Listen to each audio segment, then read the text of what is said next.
welcome to my Chords for Early Beginners video. We're going to learn how to play some really straightforward and simple chords to help you get started.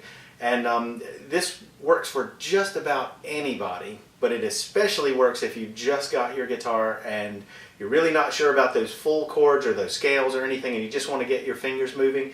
This is a great place to start. So what we're going to do is learn the easiest of all simple chords on the guitar. You don't have to do anything with your left hand. You can just drop it, put it on your knee.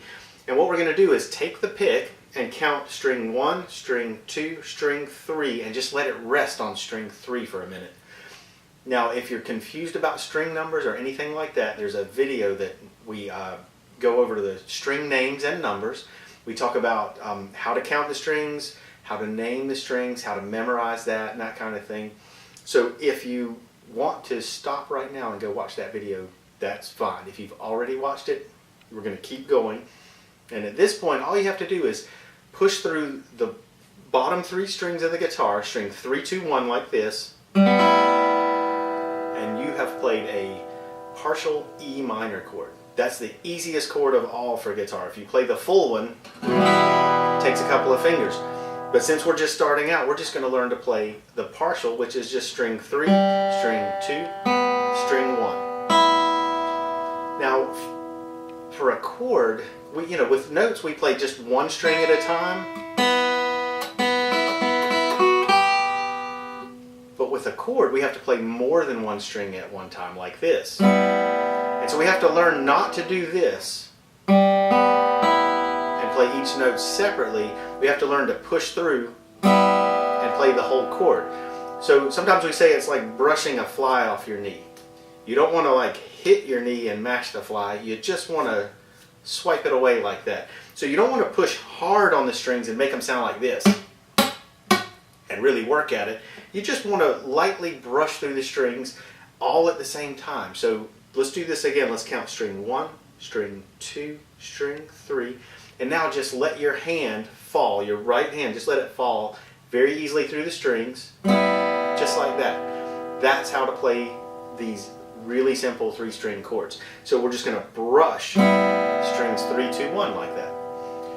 Now, to make this chord a little more challenging, we're going to add our 3rd finger to the 3rd fret. Now, you can do this. You can actually take your 1st finger and touch the 1st fret on the 1st string, and then take your 2nd finger and touch the 2nd fret, and then 3rd finger and touch the 3rd fret.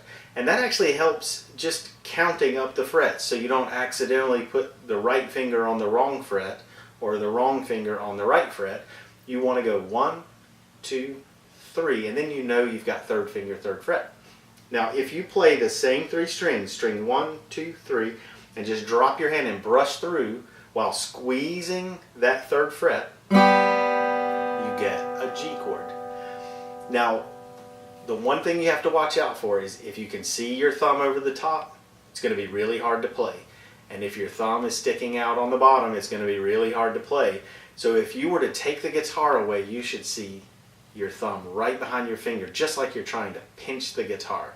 So this is weird when your thumb's up here, it feels funny, and this is weird when your thumb's out here, but when your thumb's right behind, it looks like this again, thumb and finger together. The guitar is just getting in the way, so it's just like a pinch.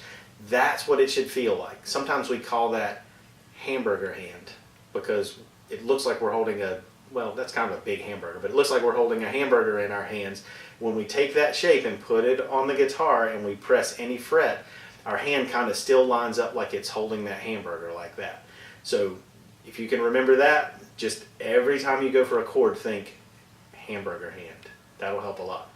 Now let's try that again. Let's go no fingers and play strings 3, 2, 1 all together. That's the E minor. And then let's see if we can count 1, 2, 3 and play finger 3 on fret 3 on the 1st string with our thumb right behind that finger and play those same 3 strings. And that's a G chord.